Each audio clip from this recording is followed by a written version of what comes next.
চাঁদাবাদকে আমরা সবাই একসাথে রুখে দেবো। আর আপনারা যারা আসছেন আজকে আমাদের এই ডাকে সবাইকে ধন্যবাদ জানিয়ে আমি আমার বক্তব্য শেষ করছি। আসসালামু আলাইকুম ওয়া রাহমাতুল্লাহি ওয়া বারাকাতুহু। সম্মানিত উপস্থিতি, আমরা এখন ইসলামিক কমিটির কার্যালয়ে যাবো। আপনারা আমাদের সাথে থাকবেন ইনশাআল্লাহ।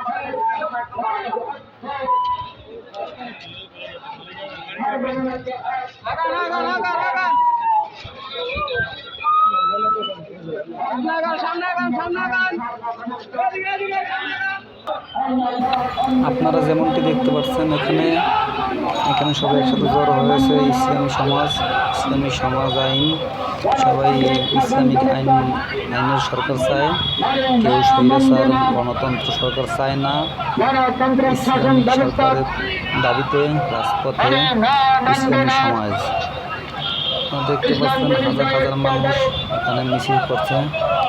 কোনো চাঁদাবাজ সন্ত্রাসী এদেশে আসতে দেওয়া যাবে না, তার ব্যাপারে এখানে কথা বলছে। আমরা জানি ইসলামী সরকার